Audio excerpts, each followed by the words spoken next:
जय हिंद साथियों, मैं हूं आपका दोस्त सुनील चौरसिया से सावन। साथियों, इस वीडियो में हम बात करने वाले हैं भारतीय नवजागरण और स्वाधीनता आंदोलन के संदर्भ में। विशेष रूप से असिस्टेंट प्रोफेसर यूपीएससी के सिलेबस में यह टॉपिक है। इसके साथ साथ net, JRF, TGT, PGT, IAS किसी भी परीक्षा की तैयारी कर रहे हैं तो उसमें भारतीय नवजागरण और स्वाधीनता आंदोलन से प्रश्न आते ही आते हैं। तो इस वीडियो को आप इत्मीनान से देखिए, सुनिए और आशा है कि आपकी परीक्षा में 1 या 2 नंबर इससे अवश्य आएंगे। तो आइए हम वीडियो में आगे बढ़ते हैं।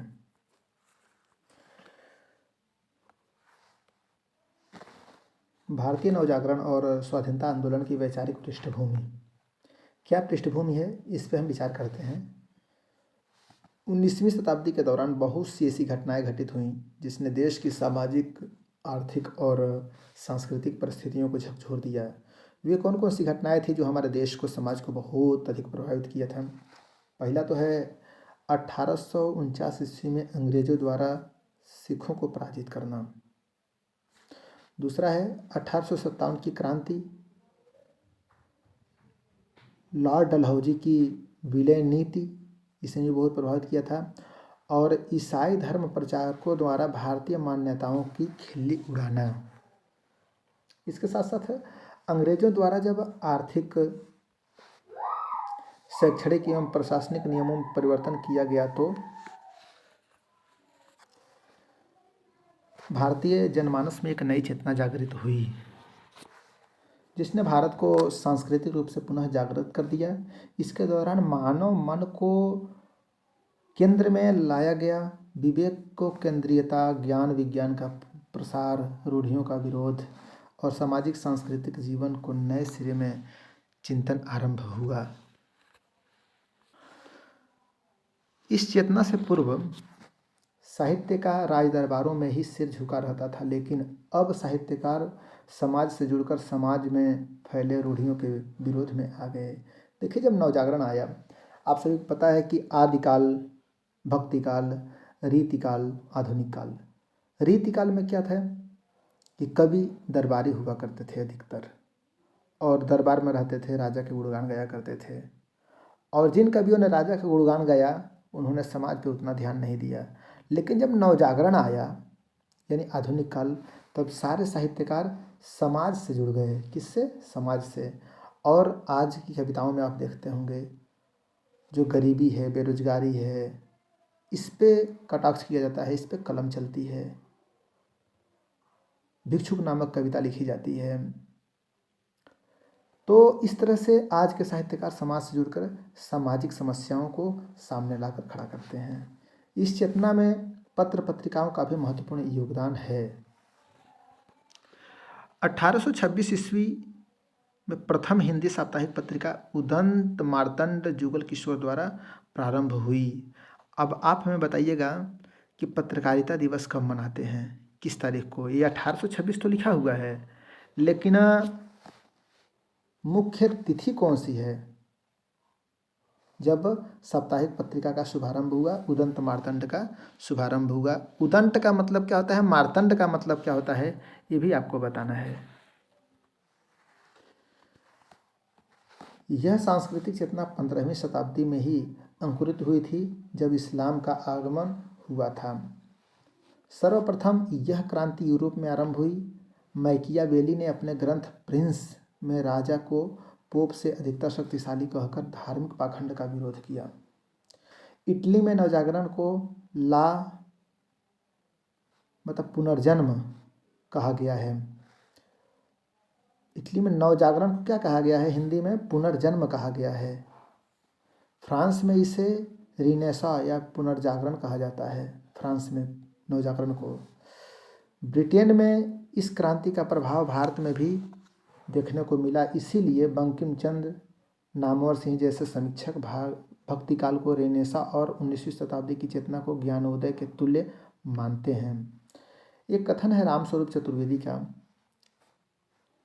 इस पर आप ध्यान देंगे।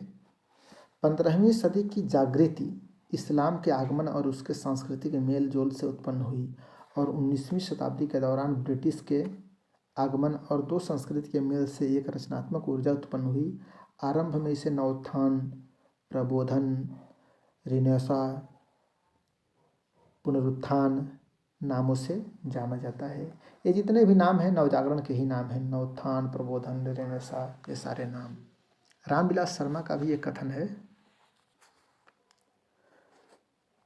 समीक्षक आलोचक रामविलास शर्मा जी लिखते हैं कि महावीर प्रसाद द्विवेदी और हिंदी नवजागरण में इस काल को नवजागरण ही कहा गया है। हिंदी नवजागरण की यह चेतना हर साहित्य में फैल गई। वैसे तो उर्दू साहित्य में तो यह चेतना पहले से विद्यमान थी। मिर्जा गालिब, सैयद अहमद आदि समाज में फैले धार्मिक आडंबरों का विरोध कर रहे थे। मिर्जा गालिब का एक शेर है, जाहिद शराब पीने दे मस्जिद में बैठकर, या वह जगह बता जहां खुदा न हो।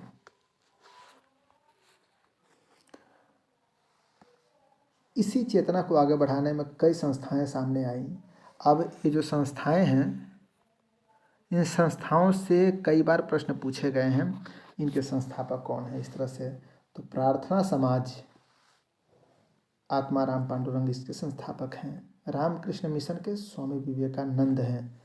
आर्य समाज के संस्थापक स्वामी दयानंद सरस्वती हैं। तो थियोसोफिकल सोसाइटी के मैडम ब्लावस्की हैं। कौन है? मैडम ब्लावस्की, ये संस्थापक हैं लोग। उड़िया में इस चेतना का प्रचार प्रसार फकीर मोहन सेनापति द्वारा किया गया। हिंदी में इस चेतना को बढ़ाने का काम भारतेंदु जी ने किया। फोर्ट विलियम कॉलेज के संदर्भ में भी अक्सर प्रश्न आते हैं। महत्वपूर्ण बिंदुओं पर ध्यान दीजिएगा। फोर्ट विलियम कॉलेज की स्थापना लॉर्ड वेलेजली ने, किसने? लॉर्ड वेलेजली ने 1800 ईस्वी में किया।